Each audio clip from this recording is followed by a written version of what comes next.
भगवान के शमो शरण की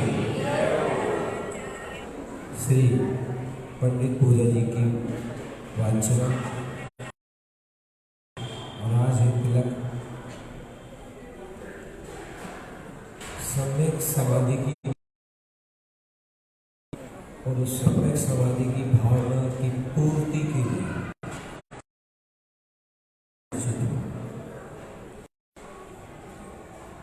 हम इस बात को कई बार स्पष्ट कर चुके हैं कि भावनाओं को जगाना पड़ता है, भावनाओं को जगाना।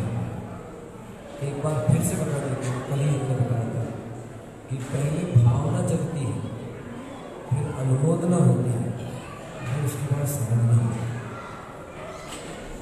क्योंकि जीव आत्मा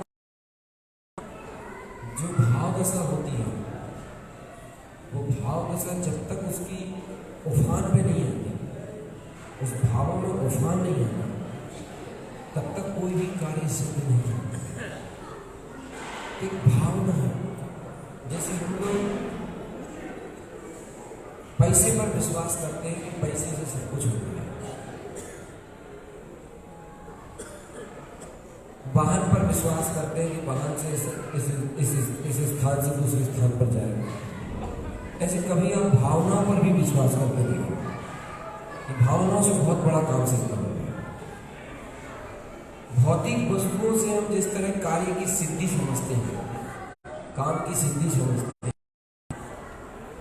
ऐसे भावनाओं से कार्य की सिद्धि होती है। ऐसा कब होगी, कब विश्वास करोगे? ऐसा जैसे तकलीफ हो गए, बीमार हो गए, तो बीमारी का निदान, बीमारी का इलाज हम डॉक्टर से समझते हैं कि डॉक्टर इसका निदान करेगा, अस्पताल से इसका उपचार हो जाएगा।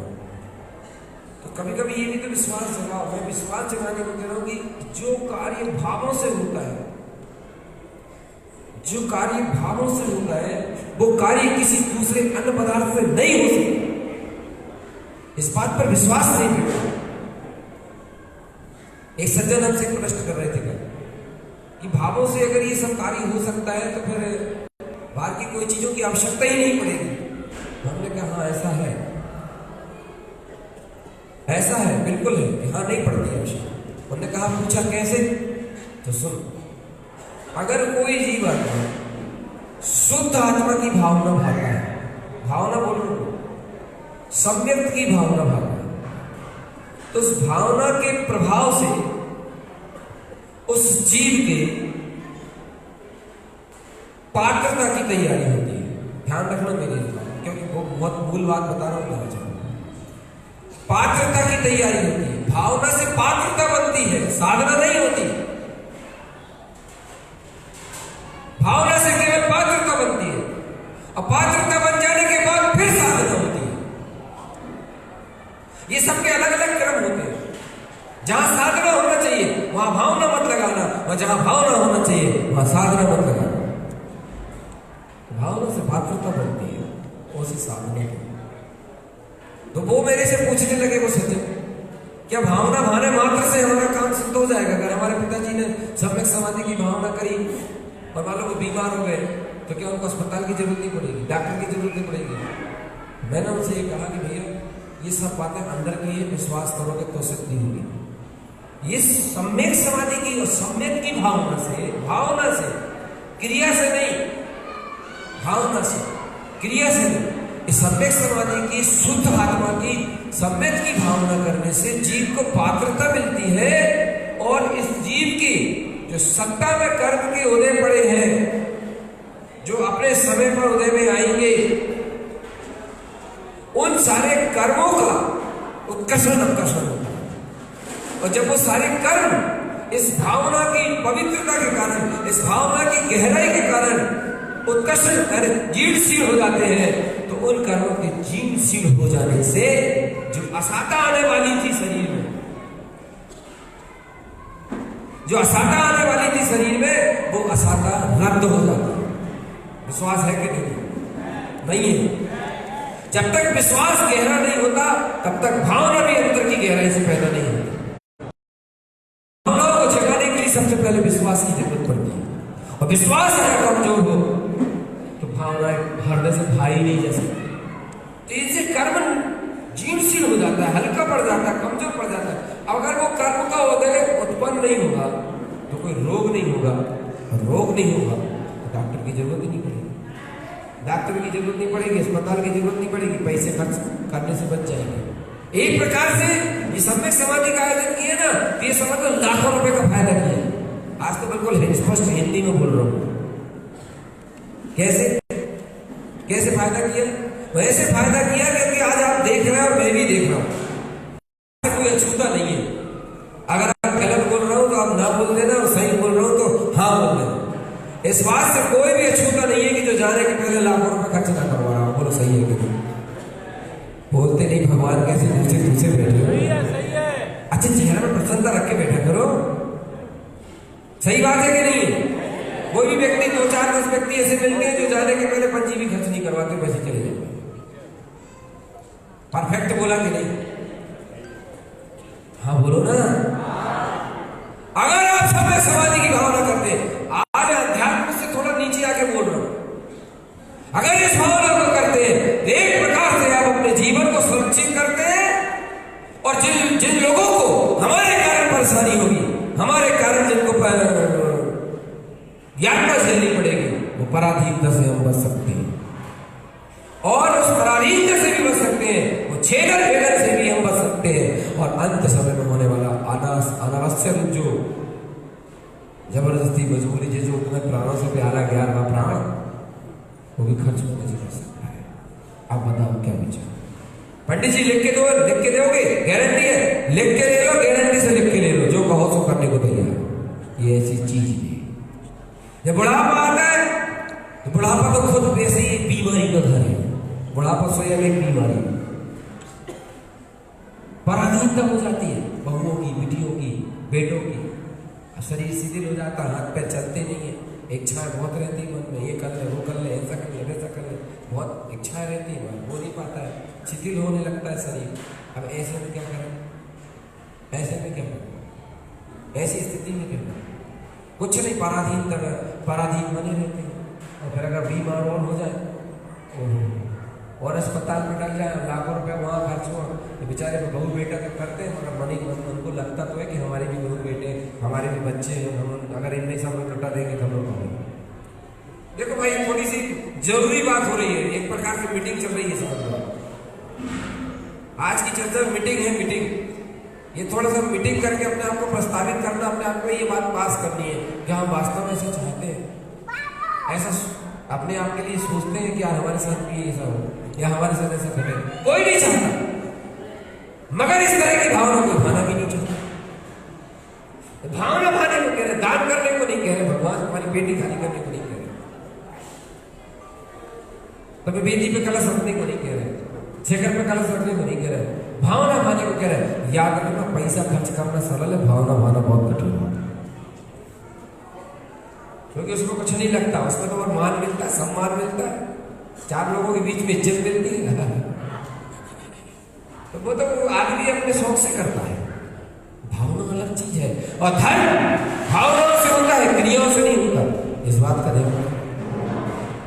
धर्म भावनाओं से होता है, क्रियाओं से नहीं होता, जड़ वस्तुओं से नहीं होता, जड़ द्रव्य अचेतन पदार्थों से नहीं होता। वो चीज सरल है, बहुत बहुत बड़ी ताकत की बात नहीं है, तो इस पर मन का भी मनोरंजन है। स्पष्ट है, जो सत्य है वो स्पष्ट बोल सकते।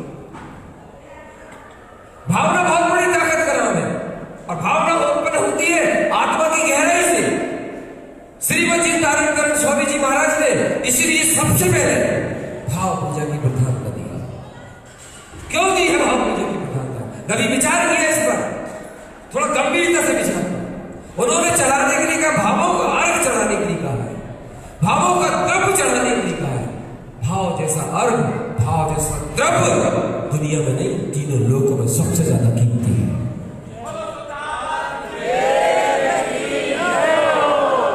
वो इसलिए कीमती है क्योंकि भाव रूपी द्रव्य, भाव रूपी अर्घ खेतों में नहीं, चेतन आत्मा की बगिया में पैदा होता है। समझ में आया?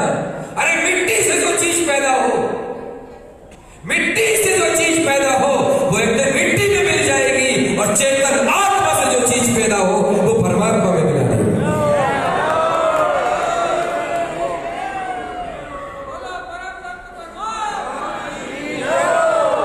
वो सारी चीजें मिट्टी से पैदा होती हैं।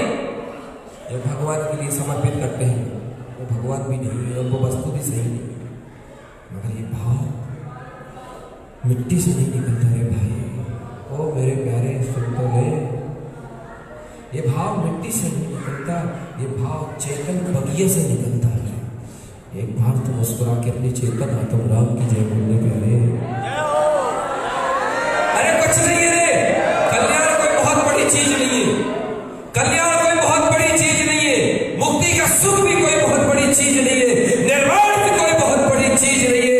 अपनी चेतन बगिया में सम्यक संकल्प बीज रोपण कर दो। अगर ये रत्नात्रय के पुष्प खिल गए तो ये जीवन नरसिंह बन जाएगा।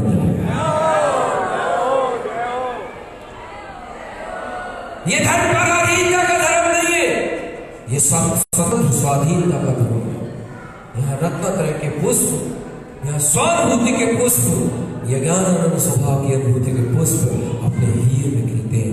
अरे धन्य है, धन्य है, धन्य है जो हमारे भगवान तारण धर्म देव ने भावों का अर्घ चढ़ाने के लिए बोला। मगर भाइयों, अगर एक बात थोड़ी गंभीरता से लेना, बहुत बारीकी से लेना, आज हमारे गुरु भाई भी, उनके पास भी भावों का अर्घ शायद कमजोर हो गया है, कम पड़ गया है, तो भावों का अर्घ कम हो रहा है, क्रियाओं का अर्घ बहुत ज्यादा हो रहा है। तारण पंथ भावों के आधार से चलने वाला है। अब दूसरा प्रश्न, ये भाव कहां से निकलते हैं? चैतन्य से निकलते हैं। चढ़ाए कहां जाते हैं? चैतन्य में चढ़ाए। समझ गया?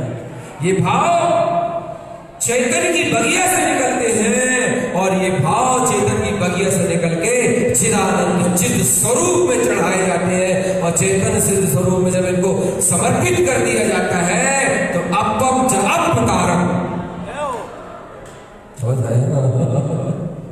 अपम च अपतारम, यह आत्मा अपने ही आप को तार लेता है, ये आत्मा अपने ही आप को पार कर लेता है।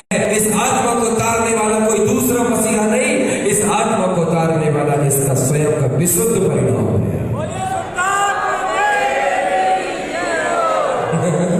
अरे पहले भाव दिए थे तो ये नरभ मिला, जैन कुल मिला, ये भावों से मिला है। ये सब चीजें, ये जितनी भी चीज मिली है पूर्व पर्याय में, पूर्व दशा में भाव न भाने का फल है। विचार करो, स्वीकार करो भैया, अच्छे से विचार करो भैया। इतनी मोह माया की जो नशा की अंधेरी छाई है, इसको थोड़ा कम करो, थोड़ा सम्यक विचार करो प्यारे, थोड़ा सम्यक चिंतन भी तो करो। और अगर भावों से पाई हुई संपत्ति को, भावों से पाई हुई संपत्ति को तुमने क्रियाओं में और विभावों में खो दी तो दोबारा ये मिलने वाली है। हम कहाँ बड़गांव में थे, वहाँ एक प्रश्न, एक चर्चा हो रही थी, बहुत सारे नवीनक भी बैठे थे। तो वहाँ एक प्रश्न आया था कि हम समझते हैं कि सारी वस्तुएं जो हमें प्राप्त होती है वो धन पैसे से प्राप्त होती है। अगर धन पैसे ना हो तो कैसे प्राप्त होगी? सारी की सारी वस्तुएं जड़ वस्तु की प्राप्त, जड़ वस्तु जितनी भी वो धन वैभव से प्राप्त होती है। एक बार बताओगे? बोलो। जो बोलो बताओ, आपने इतना सुंदर चेहरा पाया है, ये कितने में खरीदा था? और कौन से खरीदा था? कौन सी फैक्ट्री से मिला था ये? कितनी रकम चुकाई थी इसकी? या कौन से इंजीनियर से बनवाया था इसको? बताओ। क्या सवाल समझ में नहीं आया? फिर से बोलूं, मैं ये पूछ रहा हूं कि इतना अच्छा सा चेहरा पाया है, अच्छा है या काला है या बुरा है, जैसा मनुष्य जन पाया, इतना अच्छा शरीर पाया, इसको कितने में खरीदा था? किसके यहां से खरीदा था? कौन सी इंजीनियर से बनवाया था इसको? है कोई जवाब? है कोई जवाब? सारे प्रश्नों का अंत जहां पर हो जाता है वहां से धर्म प्रारंभ होता है। कोई जवाब नहीं इसका। इसका एक ही जवाब है, जीवात्मा ने, वो प्यारे जीवात्मा ने पहले भाव किए थे शुभ, पहले भावना करी थी शुभ, पहले देव गुरु शास्त्र की अनुमोदना करी थी। उस भावों की राशि से, उस भावों की संपत्ति से, उस भावों के धन से ये मनुष्य तन, ये सुचेहरा, ये संसार देख रहा है,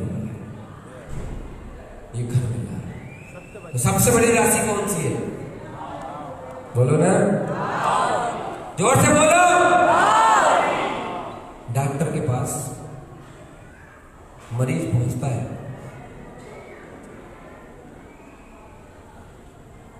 पिताजी का इलाज चल रहा है, डॉक्टर ने कहा कि इतने इतने पैसे जमा कर दो, हम इलाज शुरू करते हैं। बच्चे ने जितना पैसा था सब जमा कर दिया, इलाज शुरू हो गया। इलाज सफल नहीं हुआ, आराम नहीं हुआ। पिताजी के पास बेटा पहुंचा रोते रोते। पिताजी बोले, बहुत प्रयास कर रहा हूँ मैं, बहुत कोशिश कर रहा हूँ कि पूरी संपत्ति लगा दी है, किंतु उसके बाद भी कोई फायदा नहीं मिल पा रहा है, कोई लाभ नहीं मिल पा रहा है। पिताजी बहुत संस्कारवान थे, धार्मिक थे। पिता ने कहा, बेटा कितने पैसे दिए हैं तुमने डॉक्टर को? बोले कि मैंने इतने इतने लाख रुपए जमा किए हैं उसके पास, किंतु उसके बाद भी कुछ नहीं हो रहा। बोले, बेटा मेरी बीमारी का इलाज, ये मेरे दर्द का इलाज भाव रूपी राशि से होगा, द्रव्य रूपी राशि से। सत्य घटना है, बिल्कुल सही बोल रहा हूँ। आपको कहो, मैं प्रमाण भी दे दूंगा इसका। द्रव्य रूपी राशि से नहीं होगा, भाव रूपी राशि से होगा। मुझे जो असाता हो रही है, मुझे जो वेदना हो रही है, ये वेदना डॉक्टर की दवाई दूर नहीं कर सकती। अगर इस वेदना को कोई दूर कर सकता है तो भावों की जो शक्ति है वो मुझे दूर कर सकती है। और उन्होंने संस्कारवान होने से, धर्मज्ञ होने से उन्होंने अपना भेद ज्ञान उत्पन्न किया, तत्व का चिंतन किया। आप आश्चर्य मानोगे कि शरीर का पूरा इंस्ट्रूमेंट्स खराब हो गया था, पूरे अस्तर पंजर खराब हो गए थे, और भावों की विशुद्धि हुई, समता भाव की जागृति हुई, समाधि की भावना जगी। ऐसी विषम परिस्थिति में डॉक्टर कहने लगा कि वाह, ये क्या हो गया, ये कैसा आश्चर्य हो गया। इस स्थिति में तो आदमी कोमा में चला जाता है। मगर वो हंस रहे थे, मुस्कुरा रहे थे, ताली बजा रहे थे, जय जयकार कर रहे थे। सारे डॉक्टरों ने आश्चर्य किया कि मेरी दवाई ठीक ना कर सकी इन्हें। आखिर कौन सी दवाई हो, कौन सी ताकत है जिसके बल पे इन्हें वर्तमान में आराम लग गया? कहां से आई वो दवाई? वो दवाई डॉक्टरों की हॉस्पिटलों से नहीं आई, वो दवाई समाधि की भावना से आई। और जब वो भावना जगी तो सचमुच उस समय के लिए पूरी वेदना शांत सी हो गई, हो पूरी असाता एकदम खत्म जैसी हो गई, और वो एकदम शांत हो गए। और शांत होकर के मुस्कुराते हुए, सबसे क्षमा मांगते हुए, क्योंकि एक क्षण के लिए भी किसी व्यक्ति को सहायता नहीं मिलती जब शरीर का पूरा इंस्ट्रूमेंट्स खराब हो जाता है, कोमा में चला जाता है, या बेहोश हो जाता है, या विशिष्ट हो जाता है। और ऐसी कोई दशा नहीं बन पाई। बल्कि डॉक्टर ये कहने लगा, बोले भैया इनको यहीं रहने दो, घर मत लेके जाओ, यहीं रहने दो, इनकी हालत बहुत खराब है, बहुत खराब है। उन्होंने कहा, नहीं मुझे घर जाना है, मेरा इलाज तेरे पास नहीं है, मेरा इलाज मेरे चेतन आत्म राम के पास है। चेतन आत्मा राम के पास है, क्योंकि मेरे चेतन आत्मा ने भावना भाई थी, ये शरीर मिला और मेरी चेतन आत्मा ने पता नहीं कौन सी दूसरी भावना कर ली, तो ये शरीर बीमार हो गया। अब मेरी चेतन आत्मा पुनः फिर से शुद्ध भावना करेगी तो उस बीमारी के संघर्ष से लड़के वो समता भाव को प्राप्त करेगी। और मुस्कुराते को देना अस्पताल से बाहर आते और ताली बजा करके हंस के प्रसन्नता के साथ क्षमा याचना करते हुए और बड़ी मुस्कुराहट के साथ विदा लेते हैं। ये काय का कमाल है? 1 लाख रुपए भी खर्च करो और डॉक्टर से कहो कि डॉक्टर साहब पिताजी का अंतिम समय चल रहा है, थोड़ी देर के लिए अच्छा कर दो।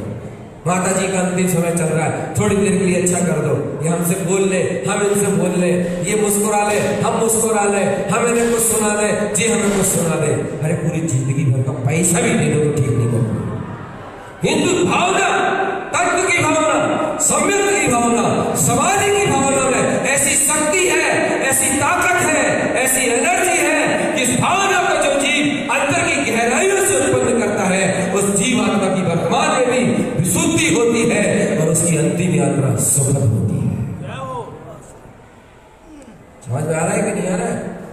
विश्वास हो रहा है कि नहीं हो रहा है? ये भावों का खेल है, भावों का।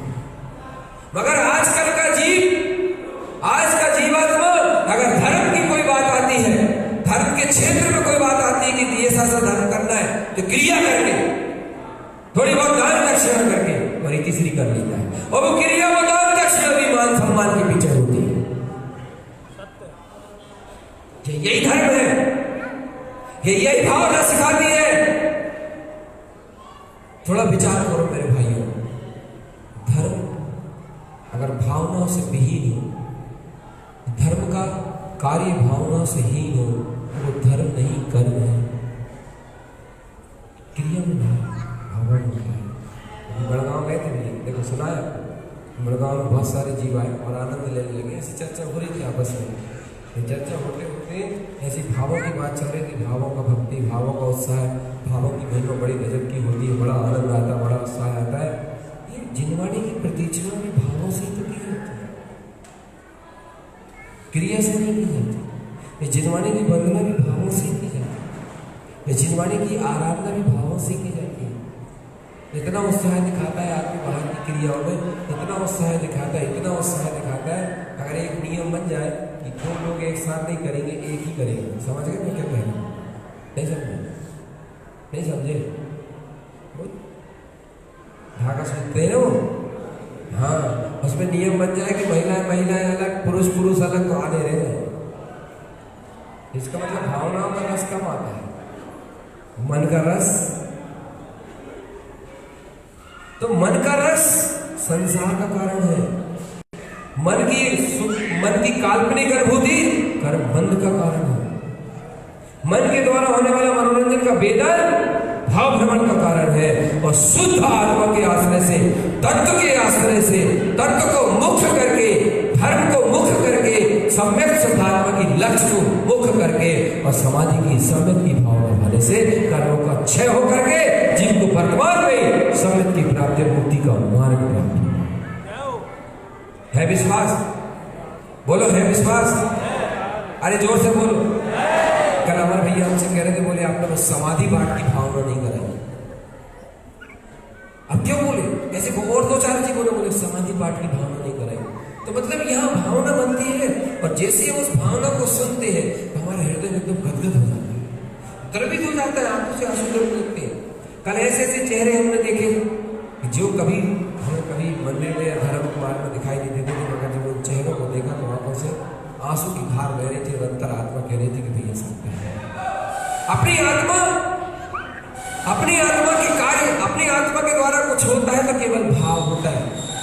अगर आत्मा अपने धुर सत्ता का आश्रय कर लेती है तो सम्यक भाव होता है, और सत्ता का त्रिकाली स्वभाव का आश्रय नहीं करती तो मिथ्या भाव होता है। भाव तो होता है, एक क्षण भी आत्मा में भाव बंद नहीं होता। भाव की श्रृंखला, भावों की धारा, भावों का परिणमन आत्मा में पूरे समय होता है। मगर मिथ्या अगर हो तो वो भाव बंद का कारण होते हैं, और सम्यक अगर हो तो वो भाव निद्रा के कारण हो जाते हैं।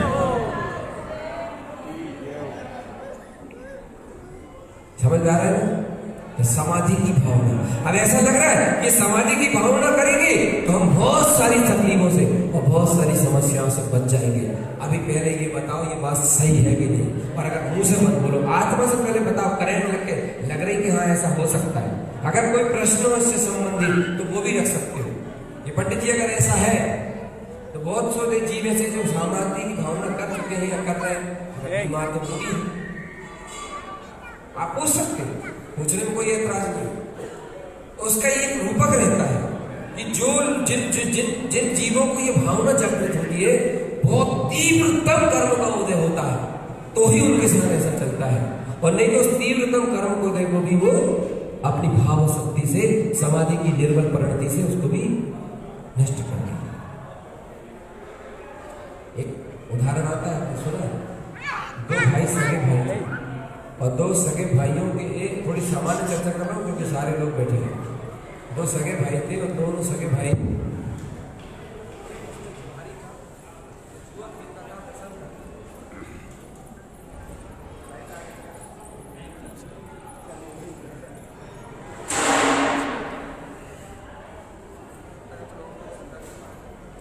ओम नमः सिद्धम, ओम नमः सिद्धम, ओम नमः सिद्धम, ओम नमः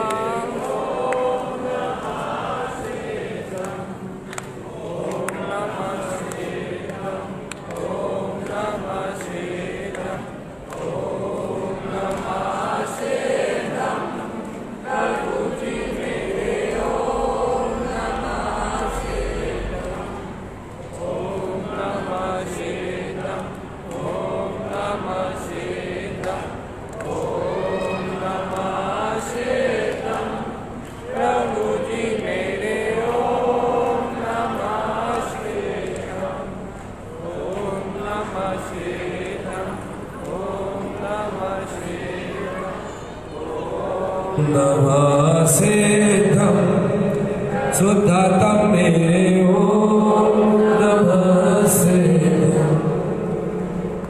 देखिए, मैं एक निवेदन कर रहा हूं, अपने अपने स्थान पर बैठ जाइए। और इस बीच में अगर आपको एकाग्रता नहीं बन पा रही तो पीछे जाके या कुर्सी पे बैठना तो कुर्सी पे बैठ जाइए, मगर एकाग्रता से बैठिए। अगर किसी को उठ के जाना हो या आना तो अभी चले जाइए। बीच में जाने आने से क्या होता है, ऑडियो डिस्टर्ब होता है। बहुत मुश्किल से एकाग्रता बनती है, बहुत मुश्किल से एकाग्रता बनती है, क्योंकि भौतिकता की इतनी चकाचौंध है। भौतिकता की चकाचौंध में जीव आत्मा इतना मनोन्मत्त है कि उसे एकाग्र होने में बड़ी कठिनाई लगती है। तो दो सगे भाई थे, एक जोहरी था, एक शराबी था। एक शराबी जोहरी था और एक पुजारी था। पुजारी सत्संग किया करता था, सत्संग के कार्यों को में जाया करता था, सत्संग सुना करता था, धार्मिक संस्कार थे उसके, धार्मिक प्रवृत्ति थी उसकी। किंतु उसकी जो धर्मपत्नी थी वो लोभी थी, क्रोधी थी। कर्म के उदय से विपरीत संयोग बना था। और दूसरी बात यह भी ध्यान रखना, यहाँ जितना भी संयोग बनता है वो कर्म के उदय से बनता है। आपके मन के अनुरूप संयोग बन जाए ये निश्चित नहीं है, क्योंकि पुण्य के उदय से मन के अनुरूप संयोग बनता है। अगर पुण्य का उदय ना हो तो संयोग बनता है पाप के उदय में मन के विपरीत। पति की सोच इस तरफ की होती है तो पत्नी की सोच उस तरफ की होती है, बेटा की सोच इस तरफ की होती है तो पिता की सोच इस तरफ की। विपरीत सोच वाले लोग अगर एक साथ एक स्थान पर रह जाए तो वो घर ही नरक बन जाता है।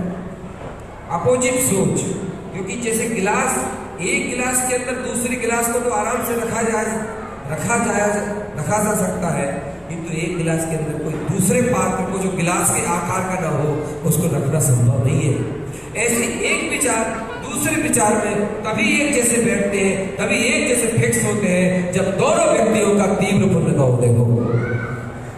क्योंकि जो व्यक्ति आपस में एक दूसरे से जुड़ते हैं, एक दूसरे का सहयोग मिलता है, ये पूर्व में बांधे हुए कर्म के अनुसार ये व्यवस्थाएं निश्चित की जाती है कि कौन के जीवन में कौन रहेगा, कौन का जन्म कहाँ होगा, कौन का पिता कौन होगा, कौन की माता कौन होगी, कौन की पत्नी कौन होगा। ये सब पूरा का पूरा इस व्यवस्था को देखने वाला कर्णानियोग है। कर्णानियोग अर्थात जिसका परिणाम किया उस परिणाम के अनुसार कर्णानी व्यवस्था देता है। तो कर्म होते से व्यवस्था बनती है, किंतु मन के अनुरूप बन जाए, मन के अनुसार बन जाए, ऐसा निश्चित नहीं होता। और जब मन के अनुरूप वो प्रवृत्ति नहीं मिलती, मन के अनुरूप विचार नहीं मिलते एक दूसरों के आपस में, तो घर में कलह बनी रहती है, अपन टेंशन बना रहता है, भारीपन बना रहता है। ऐसी स्थिति में मानसिक रूप से व्यक्ति घर में दुखी बना रहता है। इसलिए एकदम यार प्यारे, मेरी बात एक बात ध्यान रखना, तुम्हारे लिए इस जगत में कोई भी सरल नहीं है, कुछ भी सरल नहीं है। जितना जो कुछ भी प्राप्त हो रहा है, ये साता और असाता के निमित्त से प्राप्त हो रहा है। साता का उदय है तो मन के अनुरूप है, असाता का उदय है तो मन के विपरीत है। और जैसे ये साता और असाता की कर्म की प्रकृति चलती रहेगी, तब तक ये नाटक चलता रहेगा। साता की प्रकृति खत्म हो जाएगी, असाता की प्रकृति छूट जाएगी, तो प्राणों से प्यारे राम जो सीता को प्राणों से भी ज्यादा चाहते थे, वो स्वयं उन सीता को जंगल में भेज दिए। यहाँ किसी का कोई हस्तक्षेप नहीं चलता, यहाँ किसी की कोई नेतागिरी नहीं चलती, यहाँ कर्णानी योग के अनुसार जैसी व्यवस्था बनी है वैसी व्यवस्था चलती है। अब ऐसी स्थिति में जीव को क्या करना चाहिए? ऐसी स्थिति में कर्णानी योग के द्वारा बना हुआ कर्म के विचार को पुण्य और पाप का निर्णय करके, पुण्य और पाप का विचार करके, कर्म होने की बात हुई संपत्ति का निर्णय करके साम भाव के पूर्वक इस जीवन को गुजारना चाहिए। साम भाव की स्थापना, साम भाव का उदय, साम भाव का जागरण ही सम्यक समाधि की भूमि है। ये सम्यक समाधि का आयोजन साम भाव को जागृत करने की प्रेरणा देता है। और ये समता का भाव इतना सरल नहीं है, इस समता के भाव को लाने के लिए सिद्धांत की शक्ति लगानी पड़ती है, सिद्धांत को स्वीकार करना पड़ता है, सिद्धांत को पीना पड़ता है। मगर ये आदमी भगवान की पूजा करने को तैयार है, भगवान के सिद्धांत को पीने के तैयार नहीं है, क्योंकि अपने मन, माया, मोह और अहंकार की प्रवृत्तियों को दिन रात चूसा करता है। भगवान जो सिद्धांत देते हैं तो क्षण भी उन सिद्धांतों का विचार नहीं करता ये आदमी। धर्म सभा में बैठे हो, इस बात का ध्यान रखना, ये धर्म सभा है, कर्म सभा नहीं है। कर्म सभा में कर्म के कार्य होते हैं और धर्म की सभा में धर्म की अनुमोदना होती है, धर्म की चर्चा होती है। और जब धर्म की अनुमोदना होती है, धर्म का उदय होता है, तो पहले जी धर्मात्मा होता है और धर्म को ग्रहण करके फिर परमात्मा हो जाता है। और धर्म कहीं बाहर नहीं होता। भैया ये रास्ते बंद कर दो, जिनको दर्शन करना वहीं से दर्शन करें। ये रास्ता बंद कर दो भैया, एक आदमी कोई भी चले जाओ, इस रास्ते को बंद करो, यहाँ आके कोई भी दर्शन न करे, वहीं से कर ले जिनको करना। तो धर्म आत्मा का स्वरूप है। धर्म मंदिरों में, तीर्थों में नहीं प्राप्त होता। धर्म मंदिर, तीर्थों, किताबों के खजाने से नहीं निकलता। धर्म चेतन आत्मा के खजाने से निकलता है, क्योंकि बद्धु स्वभावो धर्मो चेतना लक्षण धर्मो। धर्म आत्मा का स्वरूप होने के कारण से, याद रखना मेरी इस बात को, धर्म आत्मा का स्वरूप होने के कारण से धर्म, जब भी धर्म की उपलब्धि होगी, जब भी धर्म का समागम प्राप्त होगा, जब भी धर्म की शरण मिलेगी, तो आत्मा को प्राप्त करने पर ही धर्म की अनुभूति होगी, उसके अलावा कहीं से हो सकती। शीतलता सिर्फ पानी से ही प्राप्त होती है। यद्यपि पानी के जैसा तेल भी दिखता है, पानी के जैसा मीठा तेल, घसलेट का तेल, सारे तेल पानी जैसे दिखते हैं, पानी जैसे होते हैं, किंतु शीतलता इनमें नहीं होती। शीतलता तो पानी में ही होती है। ऐसे ही ये सारी क्रियाएं धर्म जैसी दिखती है, धर्म का वातावरण जैसा दिखता है, ऐसा लगता है कि धर्म हो रहा है, धर्म का कार्य हो रहा है, किंतु इन सब चीजों से धर्म उपलब्ध नहीं होता। धर्म चेतन आत्मा के अंदर प्रवेश होना चाहिए। संत कारण स्वामी से पूछा था कि गुरुदेव हम धर्म को कैसे पहचानेंगे, धर्म को कैसे जानेंगे, हम धर्म की शरण और धर्म की अनुभूति को कैसे जानेंगे? तो भगवान नारायण स्वामी ने उत्तर दिया था, चेतना लक्षणो धर्मो। हे भव्य जीवो, मैं एक लक्षण बताता हूं तुम्हें, उस लक्षण के द्वारा तुम लक्ष्य की पहचान कर लेना। मैं एक लक्षण बताता हूं, उस लक्षण के द्वारा तुम लक्ष्य की पहचान कर लेना। धर्म वहां रहता है जहां चैतन्यता का लक्षण होता है। हनुमान जी से पूछा था, हनुमान जी ने पूछा था विभीषण से, मैं सीता का पता लगाने जा रहा हूं, किंतु मैं लंका पहुंच गया हूं, मुझे कैसे पता चलेगा कि मैं लंका पहुंच गया हूं, मैं लंका में आ गया हूं, ये मुझे कैसे ज्ञात होगा?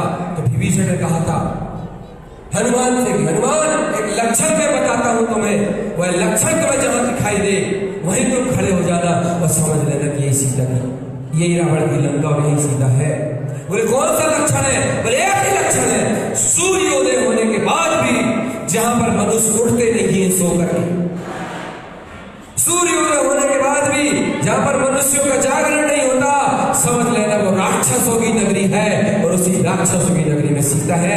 यही एक लक्षण है कि सूर्योदय होने के बाद भी जो ना उठे, जिस स्थान पे ना उठे, वो राक्षस की नगरी में रहने वाला राक्षस है। ऐसे धर्म का लक्षण क्या है? जहां चेतना है, जहां चेतना रहती है, जहां चैतन्यता का वास है, जहां चैतन्यता का कभी अभाव नहीं होता। हे ब्रह्म जी, अगर तू धर्म का पिपासु है, धर्म को प्राप्त करना चाहता है, तो ऐसे चैतन्य आत्मा की शरण ले ले, तुझे धर्म की अनुभूति।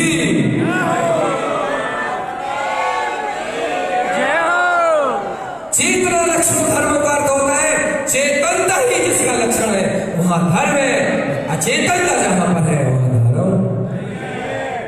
समझ आ रही कि नहीं आ रही? अरे जोर से बोलो ना, अरे है ना, ये लक्षण बताया।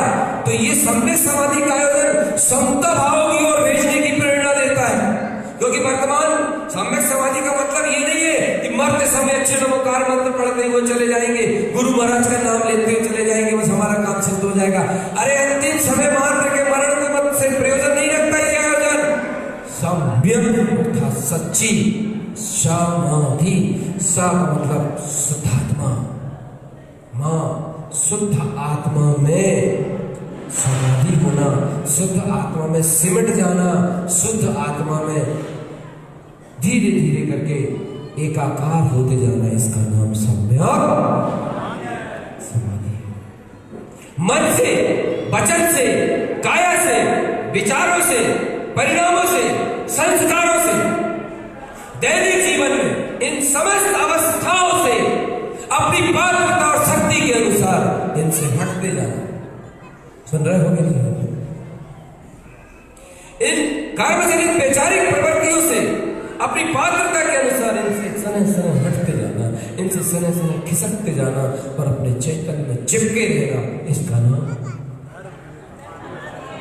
इसका नाम शरीर के मरने को समाधि नहीं कहते, आत्मा के उपयोग को चेतन में सिमट जाने को सम्यक समाधि कहते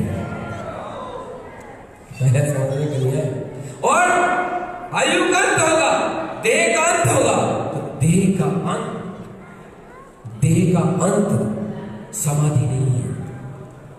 देह का अंत व्यवहार में कहा जाता है, देह का अंत समाधि नहीं है। जब ये आयोजन शुरू हुआ था, बहुत सारे लोगों ने हमारे पास इस खबर पहुंचाई, बोले सम्यक समाधि के भैया साधु संतों की होती है, साधु महात्मा लोगों की होती है, अपन ग्रस्त लोगों की कहाँ हो जाएगी और अपन कहाँ ये सम्यक समाधि करा सकते हैं। ऐसी बहुत सी जगह से ऐसी खबरें सुनने को मिल गई थी। पर आज के समय अगर एक ईमानदारी की बात बोल दूं तो बोलो सत्य बोल दूं, ये सम्यक समाधि जिस घड़ी सम्यक दर्शन होता उसी घड़ी से प्रारंभ हो जाती है, क्योंकि अरिहंत भगवान को भी पंडित मरण होता है। समझ आ रहे कि नहीं आ रहे? उनको भी पंडित मरण होता है। तो ये तो सम्यक दर्शन जहां से जगा, ध्रुव की अनुभूति जहां से प्रारंभ हुई, ध्रुव तत्व का वेदन जहां से उत्पन्न हुआ, वहीं से ही प्रारंभ हुआ। और ग्रस्त भूमिका में भी हो सकती है। आप कैसे समझ? एक जगह की बात है, एक माता जी ने सम्यक समाधि का आयोजन करवाया और आयोजन करवाने के बाद जब वो अपने घर गई तो पहले उनको बहुत तीव्र क्रोध आता था, और क्रोध आता था तो स्वाभाविक है बहुओं के साथ हो ही जाती थी खटपट। और सम्यक समाधि का आयोजन कराने के बाद जब वो घर गई तो एक थोड़ा सा उनका क्रोध रूप प्रवृत्ति में थोड़ी सी स्थिति उनकी चेंज हुई, एकदम पूर्ण रूप से तो नहीं हो पाएगी, तो बहुत कुछ उनकी क्रोध रूप जो अवस्था थी वो शांत हो गई। इतने में बहू बेटे से कहने लगी, बोले आजकल तो माता जी बिल्कुल शांत रहती हैं, अधिकतर मौन रहती है, बोलती कुछ नहीं। बोले तुझे पता नहीं? बोले क्या? बोले उनकी सम्यक समाधि हो गई। बोले कैसे हो गई? अभी तो वो जिंदा है। समझ में आ रहा है नहीं आ रहा? बोले वो तो अभी जिंदा है, अभी मरी कहाँ? मर गई होती तो सम्यक समाधि। बोले कि नहीं, सम्यक समाधि जीते जी होती है। अगर ये बात आपको अच्छी लग रही हो तो प्रेम से एक बार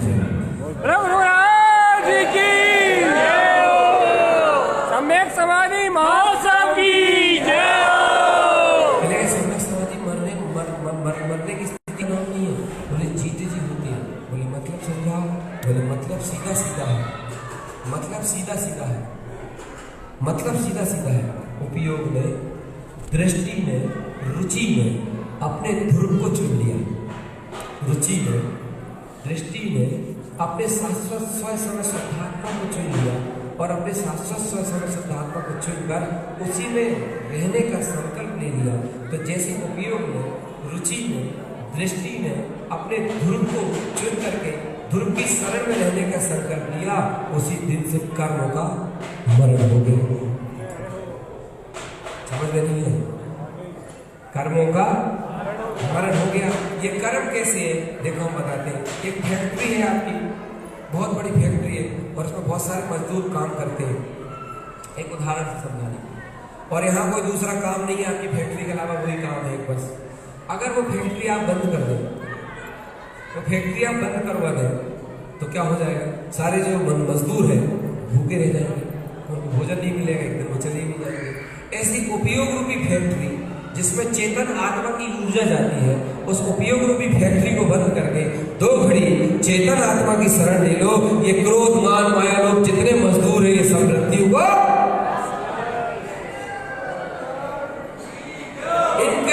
कर्म किट कालिमा के मरण का नाम।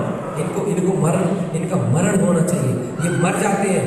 देह तो कई बार एक बार मरता है, ये तो एक बार प्राप्त होता है, एक बार छूटता है, किंतु भाव मरण तो प्रतिदिन होता है, प्रतिक्षण होता है।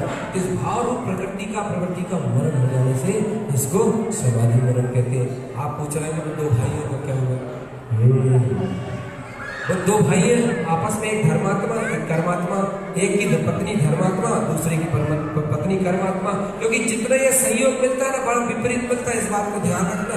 घर में जाओ ना और घर में कोई मन न मिले, वातावरण न मिले, संस्कार न मिले, तो इतनी बात को याद कर लेना, इनमें दोष नहीं है, मेरे कर्म के उदय में इतनी पात्रता नहीं कि मेरे अनुकूल कोई वातावरण मुझे मिल सके।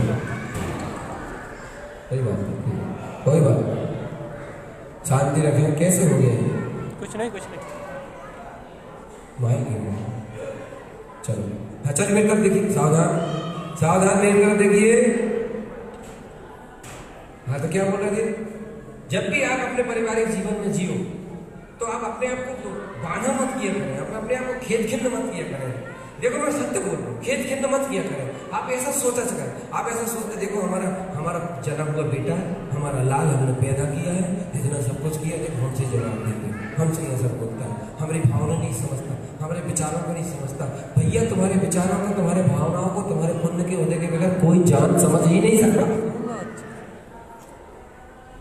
पुण्य में अगर पल्ले में पुण्य होता है तो हमारी विचार और अपनी भावनाओं को सब समझ जाते हैं, हमें तो कोई नहीं समझता। यहाँ पर हम सोचते हैं हमने जीवन साथी जिसके साथ जीवन जिया है, जिसको अपना जीवन साथी माना है, कम से कम वो तो समझेंगे। कुछ नहीं होता है, ये सब मन की बातें होती हैं और मन की कल्पना होती है। जीव अकेला आता है और जैसे कर्म पहले किए हैं वैसे कर्म अपने साथ लेके जाता है। जीव अकेला होता है। अगर इस जीव को सुख चाहिए, शांति चाहिए, तो समय उसको ये विचार करना चाहिए कि यहाँ कुछ भी होने वाला नहीं है, तुम अकेले हो, इस समय तुम्हारा बैलेंस कमजोर पड़ गया है, इसलिए सामने वाला तुम्हारे मन के अनुरूप नहीं है। बुरी गजब की दशा भैया। अब भैया कुछ लोग तो कहते हैं महाराज हम तो जय के कारण से फंसे हो, चक्कर में कि थोड़ा शांति मिले, मैं हाथ और हलवा पे दो परेशानी हो गई। और ऐसे ही भैया, ये संसार का स्वरूप ऐसे ही है। इस संसार की भूमि में, इस संसार के धरातल पर कोई भी व्यक्ति मोह मिथ्यात्व के साथ सुखी रह नहीं सकता, क्योंकि यहाँ सुख है ही नहीं। आप कितने ही प्रयास करो कि रेत को पेटते जाए, उसमें तेल निकल जाए, उसमें है ही नहीं, तो निकलेगा कहाँ से? है ही नहीं। ऐसे ही एक सिद्धांत अपने हृदय में रखो कि इस भूमिका में केवल मन की काल्पनिक अनुभूति होती है, और वो भी कुछ समय के लिए होते हैं। मनुआ मनोवन्न, भगवान तारण स्वामी ने कहा है कि मन मनुष्य का स्वभाव है, मन मनुष्य का स्वभाव है, मनुआ मनोवन्न। तो यह काल्पनिक रूप से, क्षणभंगुरता रूप से मन की संतुष्टि होती है, मन की होती है, मन की, आत्मा की नहीं होती। गाढ़ मान लो इस बात को, मन की होती है, आत्मा की नहीं होती है, क्योंकि आत्मा की संतुष्टि भौतिक पदार्थों से होती ही नहीं है। और आत्मा की जिस दिन संतुष्टि हो गई, आत्मा जिस दिन संतुष्ट हो गया, आत्मा जिस दिन अपने चेतन स्वभाव का सुख पा लिया, उस दिन जीवन में क्रांति खड़ी हो जाएगी। ये अंदर की बातें हैं, ये गुप्त बातें हैं। ऐसा बिल्कुल मत समझो कि कोई विद्वान, कोई पंडित आदमी जिसकी हम प्रवचन सुन रहे हैं, ऐसा समझ के सुनो कि अपनी अंदर की गुप्त बात है, या अपने अंदर की चर्चा है। न मैं कोई संप्रदाय की चर्चा कर रहा हूँ, न मैं कोई पंथ की चर्चा कर रहा हूँ, न मैं कोई क्रियाकांड की चर्चा कर रहा हूँ, मैं तो अपनी व्यक्तिगत चर्चा कर रहा हूँ। कल रात के मैंने यही कहा था ना कि अपन एक प्रकार से मीटिंग कर रहा है, मीटिंग, ये मीटिंग चल रही है, प्रवचन नहीं चल रही है। तो जब भी जाओ ना तो ऐसे विचार किया करो, इस समय बैलेंस कमजोर पड़ गया। अब विचार करके बताओ, सोचो, सीता जी और रामचंद्र जी का प्रेम इतना भयंकर था, इतना भयंकर था कि संसार के सारे लोगों का प्रेम एक पलवे में रखा जाए और राम और सिया का प्रेम एक पलवे में रखा जाए तो भी वो पासंग में ना आए। आखिर राम को क्या हो गया? आखिर राम को क्या हो गया? ऐसी क्या उनकी मति हो गई कि वो सीता से ही कहने लगे कि जाओ तुम तीर्थ करके आ जाओ, 10 दिन के लिए, बहुत दिन हो गए तुम तीर्थ यात्रा में नहीं गई। ये वही राम है क्या? ये वही राम है जो पेड़ पत्तों से पूछते थे? क्या ये वही राम है जो 7 समुद्र पार करके लंका को, रावण को निपटा के अपनी सीता को वापस लेके आई है? वही राम, वही है, सब कुछ वही है रे पगला, सब कुछ वही है। मगर प्रकृति और प्रकृति को बदलने में टाइम नहीं लगता।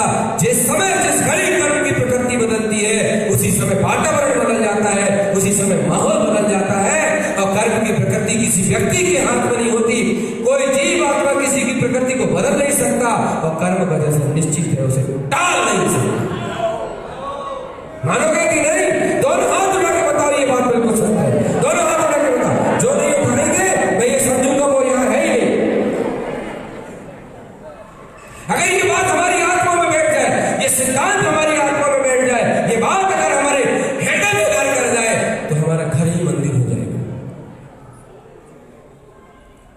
जिस घर में, जिस परिवार में, जिस परिवेश में हम रह रहे हैं, वहाँ का परिवेश, वहाँ का वातावरण ही मंदिर जैसा हो गया। ये मंत्र लेके जाना भैया, आज तिलक का दिन है, ये लेके जाना, कह के जाना जिनवाड़ी माँ से कि जैसे संसार के माता पिता पैदा होते हैं तो विरासत में कुछ देके जाते हैं। बहू को चाबी मिल जाती है घर की, बेटे को दुकान की चाबी मिल जाती है। लो बेटा हम तो सफर करते हैं, हमारा समय पूरा हो गया, जो कुछ कमाया था तुम लो और तुम्हारे साथ तुम अपनी व्यवस्था से ऐसे कह के वो चले जाते हैं।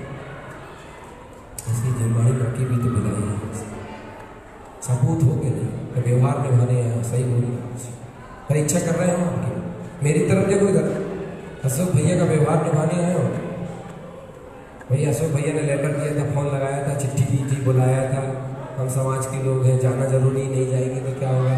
एक बात और याद रखना, ये वो वाला तिलक नहीं है, क्रिया वाला, परंपरा वाला तिलक नहीं है। यहाँ व्यवहार नहीं चलेगा, हृदय चलेगा, है कि नहीं?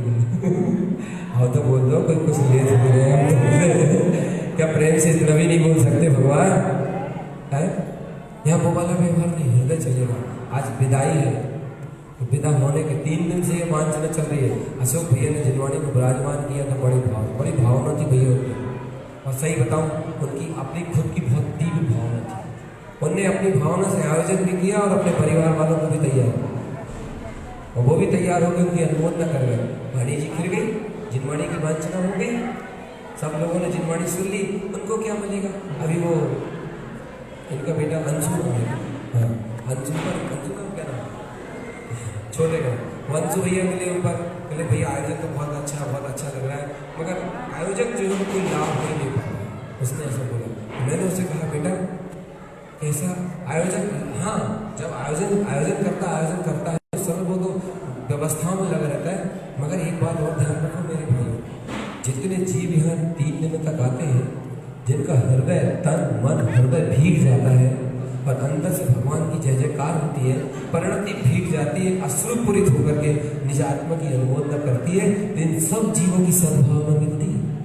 ये वैसे ही नहीं जाता, इन सब जीवों की सद्भावना मिलती है। और वो सद्भावना का ऐसा अतिशय होता है कि अपने आप में वो सुख की प्राप्ति होती, इसकी सद्भावना मिलेगी, अनुमोदना मिलेगी। अपने जीवन में एक लक्ष्य बना के रखो कि हम भी जिनवाणी का रसास्वादन करेंगे, जिनवाणी के अमृत के ज्ञान के गंगे में डुबकी लगाएंगे, और जब तक भाव से पार न हो जाए, जिनवाणी की शरण में रहकर अपने जीवन को बना लो। विचार कर लो भैया, ऐसे व्यवहार निभाने से कोई विशेष फायदा होने वाला नहीं। 2 भाइयों का क्या हुआ? हाँ, 2 भाइयों का हुआ। एक पुजारी था, एक शराबी था। शराबी जोहाड़ी था। पुजारी सत्संग करता था, शराबी अड्डे में जाता था। शराबी की पत्नी धर्मात्मा थी, पुजारी की पत्नी कर्मात्मा थी, दुष्ट प्रवृत्ति की थी। और शराबी की पत्नी धर्मात्मा थी। दोनों पत्नियां आपस में विचार करती, देखो तो ऊपर वाले ने हमें किसके साथ जोड़ दिया। जो शराबी की पत्नी थी वो धर्मात्मा थी, वो ये सब विचार करती थी, देखो वो जो छोटे भैया है कितनी अच्छी है, कितनी अच्छी रुचि है उनकी, कितने अच्छे संस्कार है प्रभु, तुमने हमारा साथ उनका साथ क्यों नहीं कर दिया।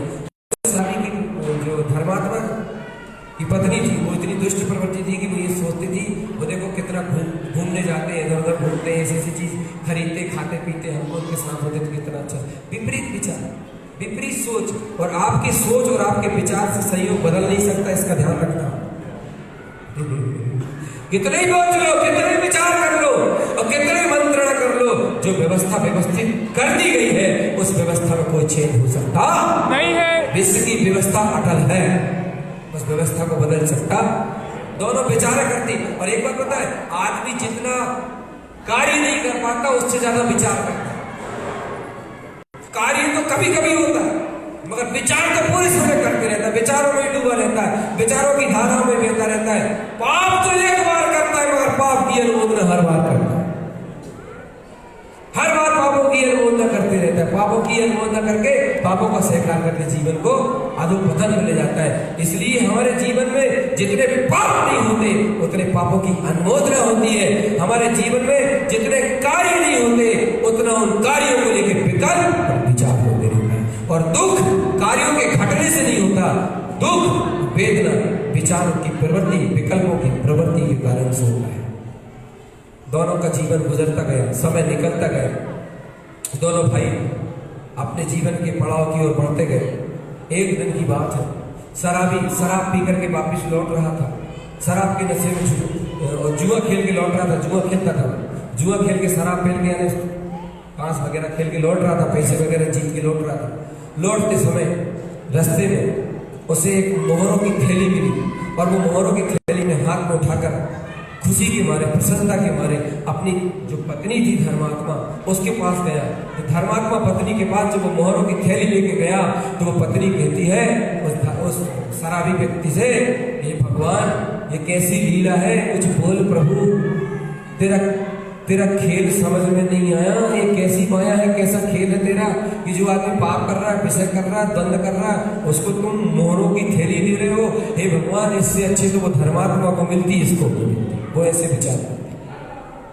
वो जो धर्मात्मा व्यक्ति था वो भी उसी दिन सत्संग करके अपने घर की ओर वापस लौट रहा था। और सत्संग करके जब अपने घर की ओर वापस लौट रहा था, चलते चलते रात का समय था, अंधेरा बहुत हो चुका था, चलते चलते पत्थर से पैर टकराया, ऊंधे मुंह गिर पड़ा। एक कील थी जो पैरों में छुप गई। जब वो कील पैरों में लगी, दर्द होने लगा, तकलीफ होने लगी, वेदना होने लगी।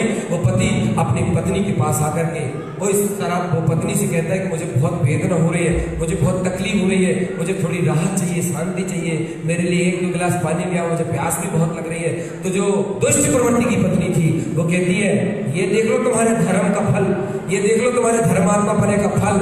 मंदिर गए थे, सत्संग करने गए थे, अच्छे कार्य करने गए थे, क्या लेके आए? सूली। क्या लेके आए? कांटा। क्या करके आए? हाथ पर ढोल के आए। वो देखो तुम्हारा भाई शराब पीता है, जुआ खेलता है, जुआ खेलने गया था, लौट के आया कहीं मोहरों की थैली लेके आया। अब आप लोग बताओ ये कैसा आश्चर्य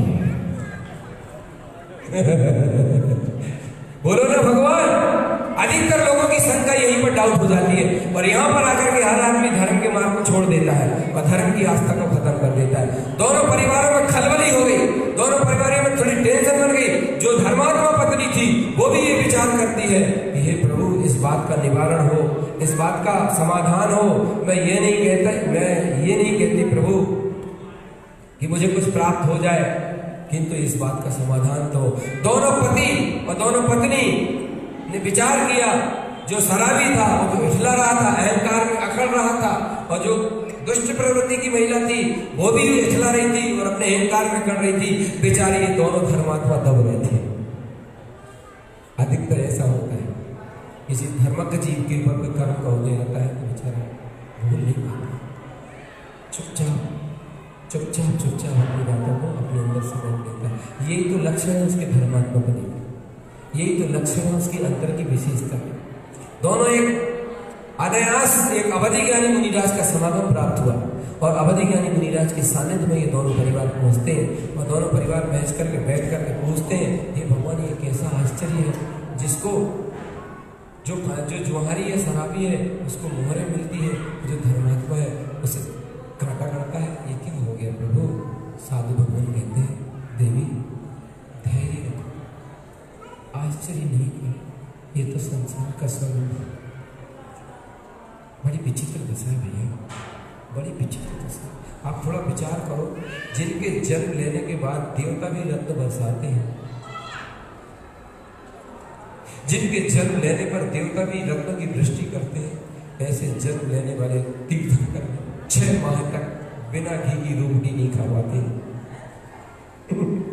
सूखी रोटी नहीं मिलती 6 माह, आहारों के लिए आते हैं वापस चले जाते हैं। ये क्या लीला है, क्या लीला है? ये सब बातें हमें इस बात की प्रेरणा देती है, हे आत्मन जल्दी करो, अहंकार को छोड़ो, कर्तव्यपने को छोड़ो, साम भाव उत्पन्न करो, सम्यक विचार करो और जैसे बन सके वैसे अपने जीवन को सम्यक राह की ओर मोड़ो, सम्यक प्रवृत्ति की ओर अपने मोड़ो। ये शिक्षा देती है। भैया आप धर्म सभा में आए हो तो धर्म सभा में ये धर्म की ही चर्चा ऐसी होती है जिससे हृदय को सुकून मिलता है।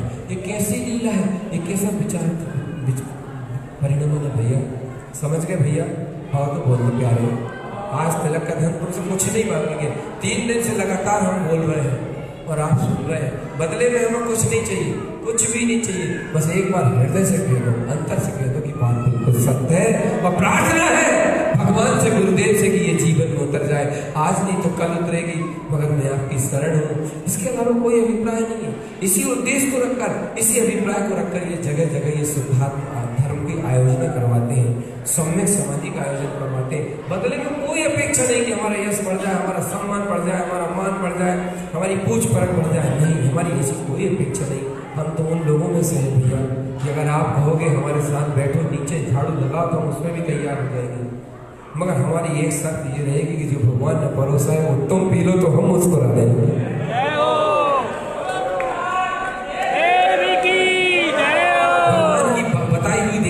भगवान के बताए हुए वचनों को भव जीव पीते हैं तो हृदय में संतोष और सुख मिलता है, अच्छा लगता है, आज आनंद की अनुभूति होती भैया। तो दोनों गए अवधि ज्ञानी मुनिराज से, उन्होंने पूछा, मुनिराज कहने लगे, देवी, उससे कहते हैं जो धर्मात्मा पत्नी थी, क्योंकि समझाने के योग्य तो यही लोग होते, वे थोड़ी समझ सकते हैं जो धर्म को नहीं जानते, कर्म कांड और अज्ञान मिथ्यात्व का पोषण करते, वो नहीं समझ सकते। मुनिराज ने जाना, मुनिराज अत्यंत करुणा से भर करके, क्योंकि धर्मात्माओं को धर्मात्माओं के ऊपर बहुत दया आती है, जो धर्मात्मा होते हैं उनके ऊपर बड़ी करुणा आती है, तो करुणा से भर के, अत्यंत करुणा से भर के, और देवी से कहते हैं जो शराबी की पत्नी थी, और उस धर्मात्मा से कहते हैं जिसको घाटा गड़ा था, हे प्रभु दुखी न हो, आज एक ऐसा तीव्र असाध्य कर्म का उदय आने वाला था, आज तुम्हें फांसी लगने वाली थी, किंतु तुम्हारे उच्च विचारों से, तुम्हारे सामभाव के परिणामों से और तुम्हारी समतामय प्रवृत्ति से फांसी लगने जैसा कर्म कटते कटते कटते कटते कांटे लगने जैसा रह गया। क्योंकि कर्म का भी एक नियम है, अगर वो 100% की मात्रा में बढ़ा है तो पूरा का पूरा क्षय नहीं होगा, उसका 1% 2% भोगने की होगा। तो बोले ये सूली लगने जैसा कर्म का असाध्य का उदय रहेगा तुम्हारा, किंतु आज तुम्हें कांटे लग गए, इस बात से दुखी न हो, इस बात को लेकर चिंता न करो और शांता भाव। जो पत्नी थी धर्मात्मा पत्नी, उसने सत्य को समझा और सत्य को समझ करके सहज हो गई। और जो अहंकार में अकड़ा हुआ था, जो शराबी व्यक्ति, वो पूछता है तो मेरे साथ ऐसा क्यों हुआ, मैं तो पाप ही पाप करता हूँ। मुनिराज कहते हैं, हे भक्त, तुम भी भक्त हो, किंतु तुम भूले हो, तुम सत्य को नहीं जानते, तुम्हें सत्य का ज्ञान नहीं है। आज तुम्हें किसी राजा का राजपाट मिलने वाला था, विश्वास करोगे कि नहीं पहले से बताओ, मैं आगे नहीं बोलूँगा, क्योंकि ये आपको ऐसा ये सब बातें लोग समझते किताबी बातें हैं, ये सब ग्रंथों में लिखी हुई बातें हैं, ऐसा मत बोलना, न ऐसा विचार करना, ये बिल्कुल हकीकत, ये बिल्कुल सत्य है। क्योंकि जो भी फैसला होता है, जो भी निर्णय होता है और जो भी व्यवस्था चलती है वो कहानियों के अनुसार चलती है, इसमें कोई कुछ नहीं कर सकता।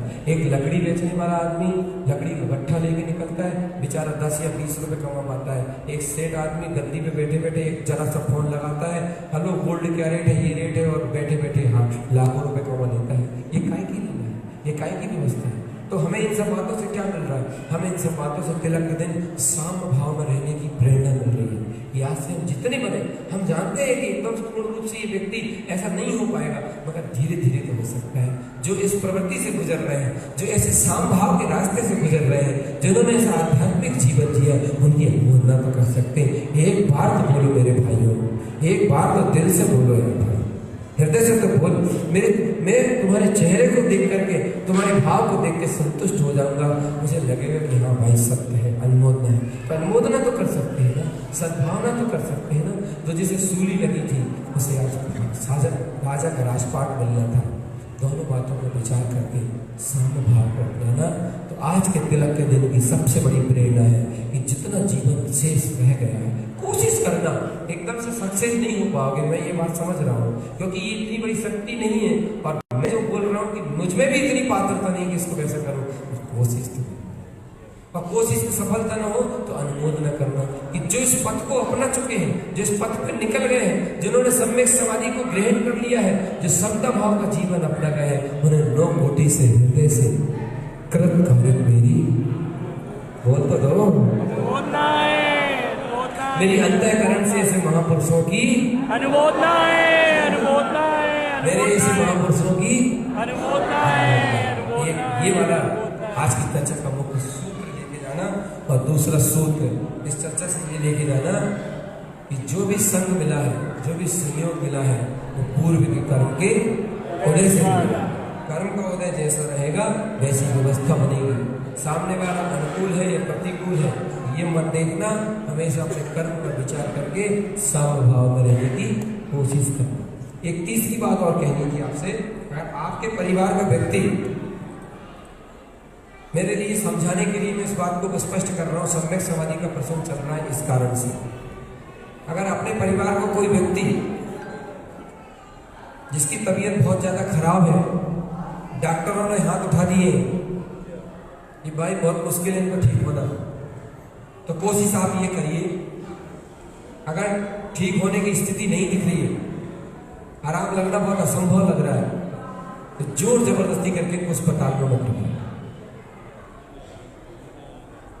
आप ये मत सोचिए कि लोग बात क्या कहेंगे, अगल बगल के लोग क्या कहेंगे। इस समय आपकी बड़ी भारी परीक्षा है, उनको घर ले आए और घर ला करके जितनी बन सके मानसिक सेवा करिए, जितना बन सके उन्हें मानसिक रूप से उन्हें संबल प्रदान करिए, जितना बन सके उनके आत्मबल को दृढ़ करने की कोशिश करिए।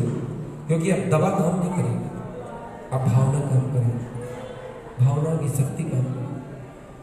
उनके अंतिम समय की मानसिक सांत्वना अर्थात उनके आत्मा का बल बढ़े, उन्हें तत्व का बल बढ़े, उनके अंदर से किसी भी कंडीशन में समता भाव की कड़ी न टूट पाए, इस बात का ध्यान रखें। ये सबसे बड़ी सेवा है और ये सबसे बड़ा आपका उनके प्रति किया हुआ उपकार है। घर ले जितना हो सके उतना घर में उनके प्रणाम दो, ये सबसे अच्छा है। दूसरी बात ये है, इस सम्यक समाधि की भावना करने के लिए, इस सम्यक समाधि की आयोजन करने के लिए आप अपने मन में विचार करिए, प्रतिदिन ये भावना करिए। दिन में से, अपने दैनिक चर्या में से 15 मिनट का टाइम निकालिए। जरूरी है भैया, बहुत जरूरी समझना। जैसे आपका बच्चा स्कूल में पढ़ रहा है, अगर उसका 1 साल में उसकी पढ़ाई नहीं हो पाती है तो उसको लगता है कि 1 साल बेकार हो गया।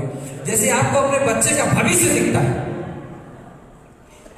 आपको अपने बच्चों का भविष्य दिखता है कि बड़े हो गए, इनकी शादी हो जाए, इनका घर द्वार बन जाए, तो कभी कभी अपना भी देखा करो। अपने साथ ऐसी क्रूरता क्यों करते हो? अपने साथ इतना अन्याय क्यों करते हो? सबके लिए समय शक्ति उपयोग सब दे देते हो और खुद के साथ निर्दयता का व्यवहार रखते हो। जन्म जन्म से खुद के प्रति हम जो अपराध किए हैं, अपनी ज्ञानमयी आत्मा का सदैव घात किए। पहले इसको समझ बूझ पर खुद को क्षमा करें और जिनवाणी के अमृत रस से जीवन का कलश भरे। एक चीज मांगते हैं आपसे, जीवन के केवल 10 से 15 मिनट का समय दीजिए और उस 10 से 15 मिनट के समय किसी एक स्थान में बैठ करके सम्यक विचारों की भावना को भरिए, सम्यक भावनाओं को जागृत करिए। सिर्फ विचार करना है। आप सोचेंगे भैया हमारे अंदर से नहीं हो पा रहा है, हमारे अंदर से नहीं जग पा रही भावना, मत जगने दो। मगर वो भावना तुम दोहरा सकते हो, शब्दों में तो उच्चारित कर ना सकते हो।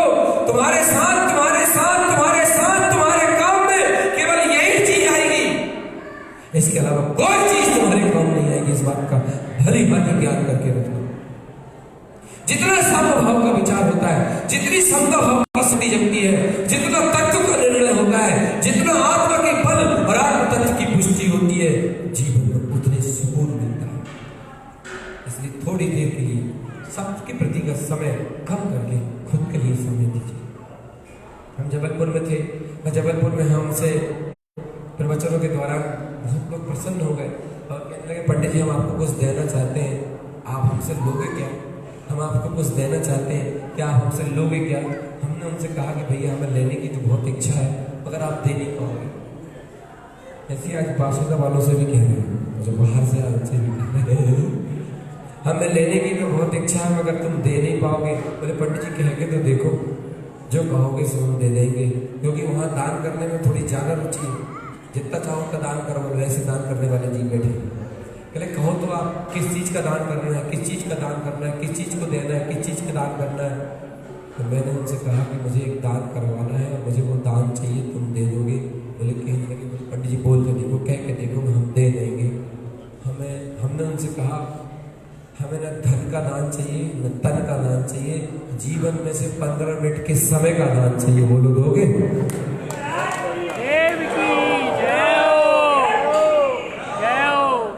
सिर्फ तुम्हारी दैनिक दिनचर्या में से 15 मिनट का जो समय है उस समय का दान कर दो। इतने ऐसा लग रहा है तेरे दर पे खड़ा भगवान भगत भर दे।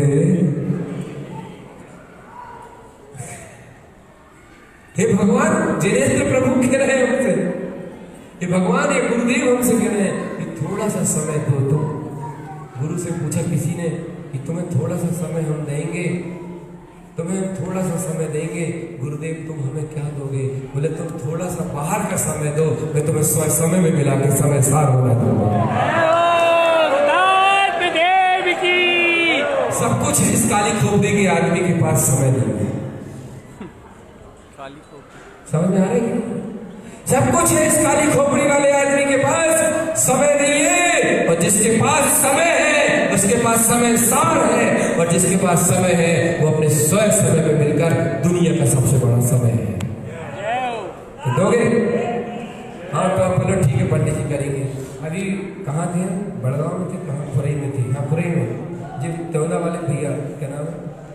राकेश जी, राकेश भैया पहुंचे भैया वहाँ पे और बड़ा गदगद हुए, बड़े प्रसन्न हुए। बोले अभी तक तो इतनी वो नहीं दे पाते थे, समय रुचि नहीं दे पाते थे, मगर अब देंगे, अब इस पर थोड़ा अपना समय लगाएंगे और इस तरह का बहुमान भी जमाएंगे। तो बस आप लोगों से भी अंतिम निवेदन, क्योंकि हम तो अपना निवेदन करके चले जाएंगे, हमें कुछ लेना देना नहीं। बस जीवन में से 24 घंटे में से 15 मिनट का समय निकालिए और 15 मिनट के समय में सम्यक विचार करिए, सम्यक चिंतन करिए, सम्यक भावना भाइए। सम्यक चिंतन कैसे करें? सम्यक चिंतन ऐसा करें कि मेरा कोई नहीं, मैं किसी, मेरे साथ कोई आया नहीं, मेरे साथ कोई जाएगा नहीं। जो कुछ भी मिला है वो कर्म के उदय से मिला है, न मेरे लिए कोई अपना है न मेरे लिए कोई पराया है। हाँ तो बोल दो, कैसा तुम्हें लग रहा है? न मेरा कोई अपना है न मेरा कोई पराया है, न मेरा कोई मित्र है न मेरा कोई दुश्मन है। मैंने पूर्व में जैसे कर्म किए हैं वैसा मुझे फल प्राप्त हुआ है। बस वर्तमान में मुझे अपने आत्म तत्व का निर्णय करते हुए साम भाव को अपना करके समता भाव की पालकी में बैठ के अपने जीवन को गुजारते हुए अंतिम समाधि को प्राप्त करना। प्रस्ताव तो रख दिया भैया, पारित आपको करना है। तो पंडित जी चुप हो जाओ, तो बहुत हो गया, तो घबराहट हो गई, बहुत देर हो गई, घबराहट हो गई। घबराने की जरूरत नहीं है, घबराने की बात नहीं है। आप इतना सा अपने जीवन का सदुपयोग करेंगे, इतने से देर के लिए अपने तत्व का चिंतन मनन करेंगे, ये वे पत्रक नहीं, पत्रक बनाओगे। उस पत्रक में ऐसी भावना लिखी है, ऐसी प्रार्थना लिखी है, वो भावना प्रार्थना आपको डेली प्रतिदिन करना है और ओम नमः शिवाय की ध्वनि लगाकर अपने जीवन को धर्म के मार्ग पर सम्यक समाधि की आयोजना का कार्य पूर्ण हो गया। आज तिलक का दिन है। अशोक भैया हमने भावना करी थी कि जिनवाणी सबको सुनवानी है, तो सुना दी। अंतिम गाथा का वांचन करेंगे, अंतिम गाथा का आशीर्वाद लेंगे, उसके बाद से ही गुरु का आशीर्वाद होगा एवं समाधि पाठ होगा। गुरु दीदी पढ़ेंगे उसको, सब लोग उस पाठ का लाभ है। आँख बंद करके सब लोग एक आँख होकर बैठ जाए, मौन होकर बैठे। मैं अंतिम गाथा की वांचना करूँगा।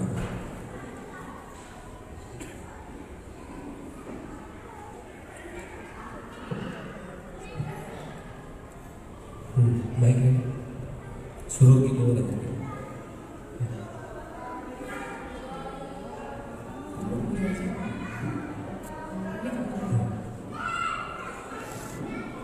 ओंकार से ऊर्ध्व से ऊर्ध्व सद्भाव शाश्वतं बिंदे स्थाने तिष्ठन्ते ज्ञानमयं शाश्वतं ध्रुवम्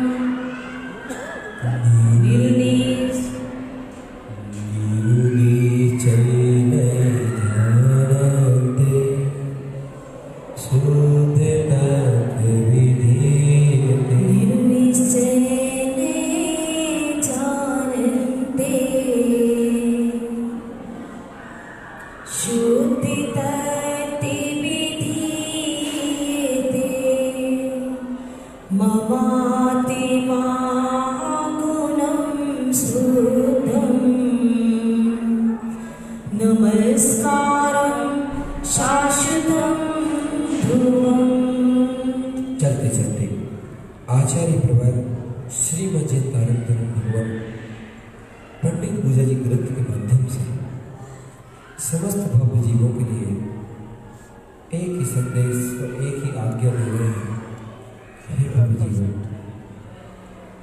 संघर्ष चक्र संघर्ष भावना से अपने शुद्ध आत्म तत्व की भावना करना, शुद्ध आत्म तत्व की ही शरण लेना, शुद्ध आत्मा की भावना में तन्मयता रखना, क्योंकि समय साधना से शुद्ध से यही शरणभूत है, यही समय सार स्वरूप है।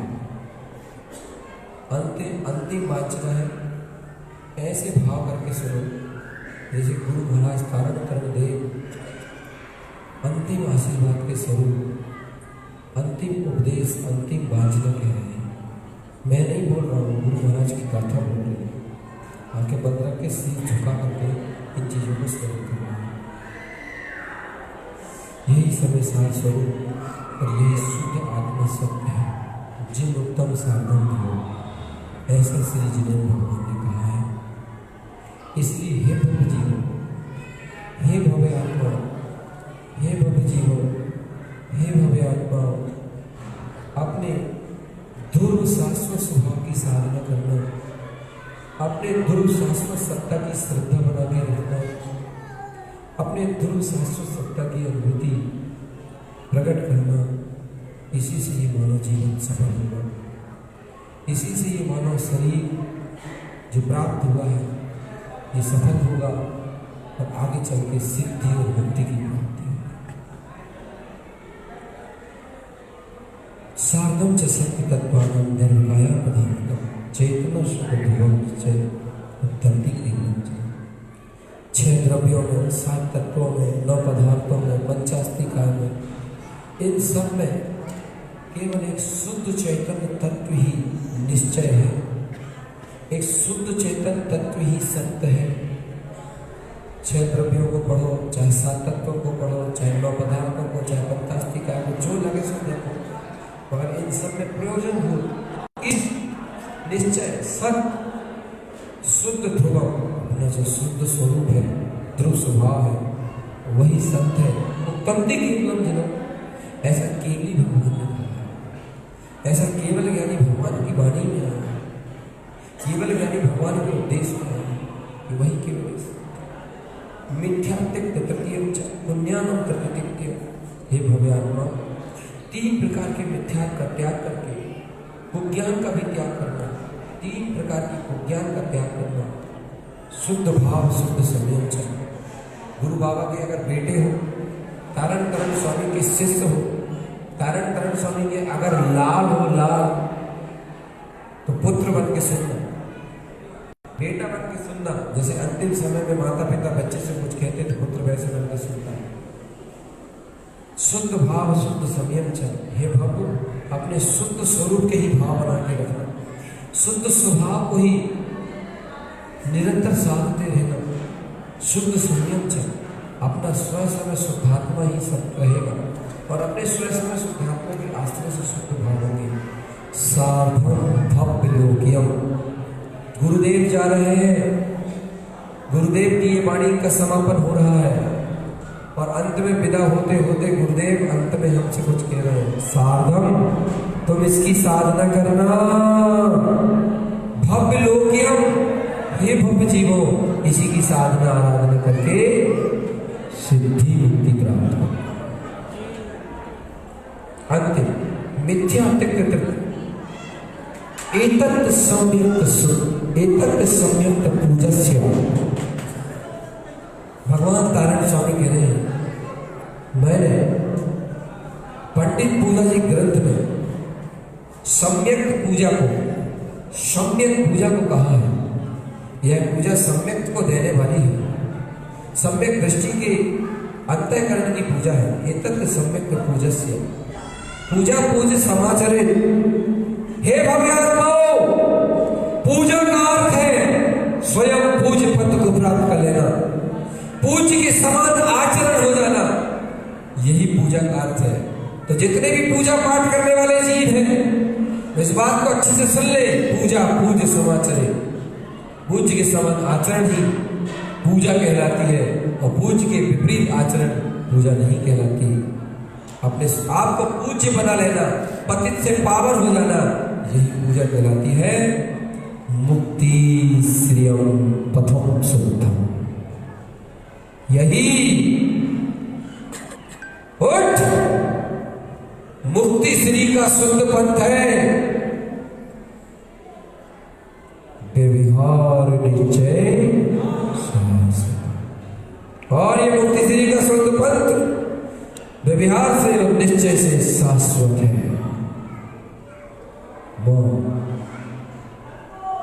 हाथ पे हाथ रख लीजिए।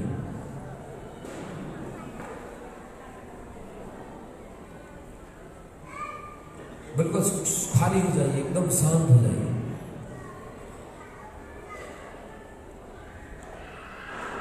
ऐसा प्रतीत करिए कि जैसे श्री गुरु का आशीर्वाद प्राप्त होगा, निज तत्व का आशीर्वाद।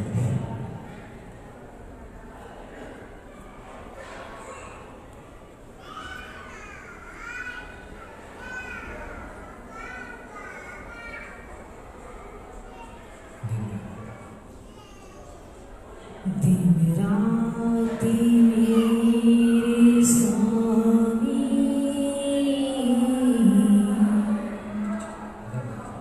मैं भावना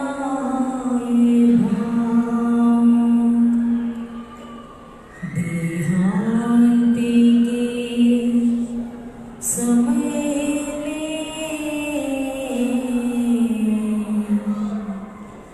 तुमको न भूल जाऊं। शत्रु अगर कोई हो, संतुष्टि उसे को कर दो। समता का भाव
समय में तुमको ना भूल जाऊं। धरी माती मानी कटी हो, धरी माती मानी कटी हो, चर्चा धर्म सुनावे, बेसावधान रखे, गाफिल न होने पाऊं। बेसावधान रखे, गाफिल न होने पाऊं। जीने की हो ना बांछा, मरने की हो ना इच्छा। परिवार मित्र जन से मेरा आगे को हटाऊं। दिन रात मेरे स्वामी मैं भावनाए भाऊं। देहांती के समय में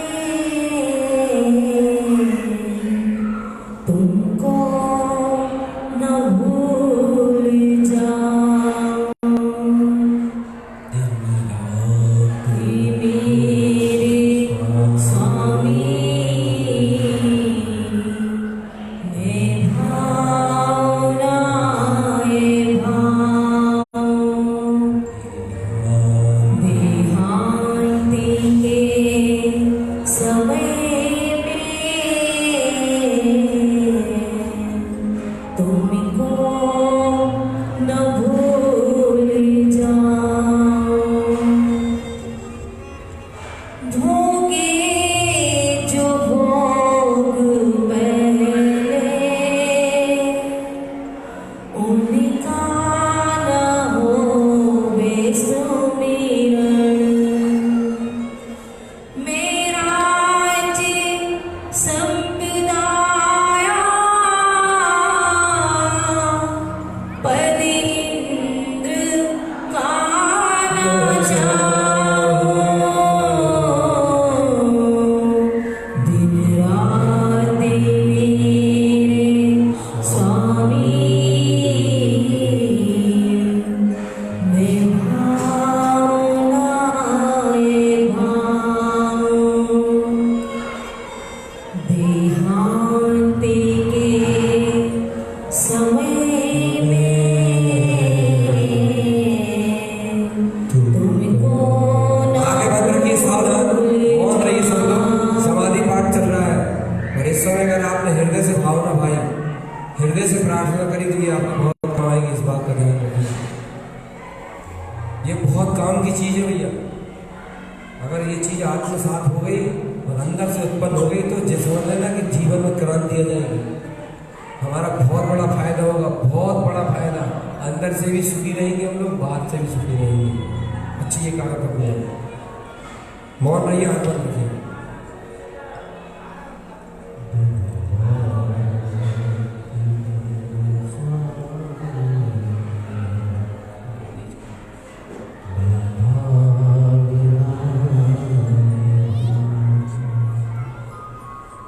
देहांत के समय में देहांत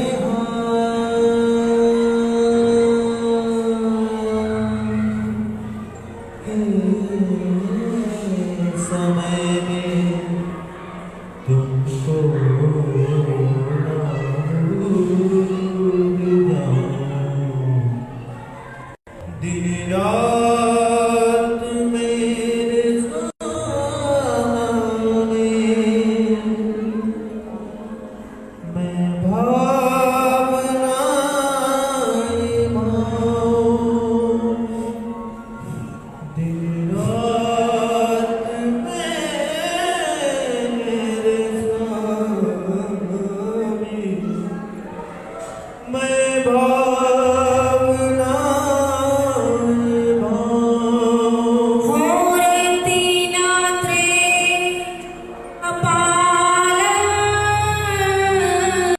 ये अंतिम कड़ी है, ये अंतिम कड़ी है, अंतिम कड़ी, ध्यान रखो इसको।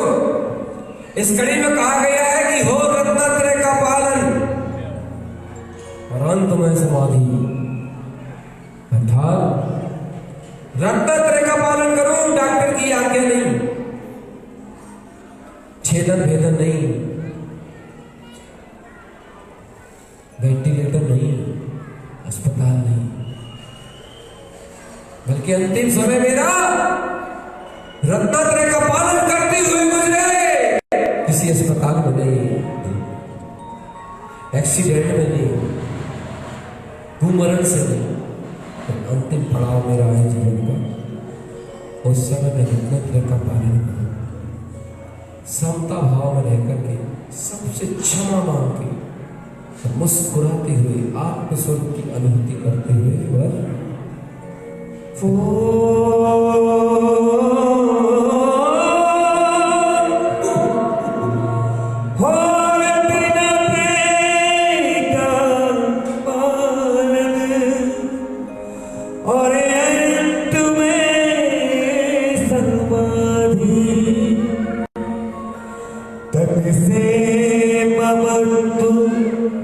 हटा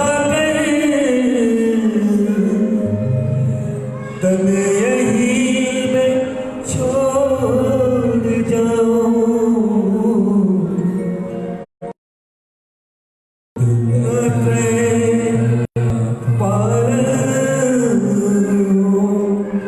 अंत में समाधि तब से हटा तब ही मैं छोड़ जाऊं, दिन रात बोले स्वामी मैं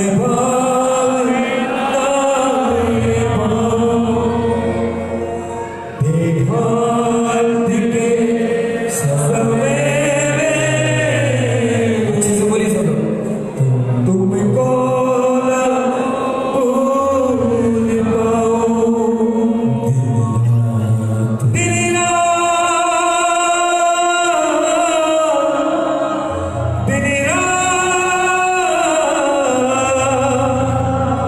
मेरे स्वामी मैं भावना भाव देहांत के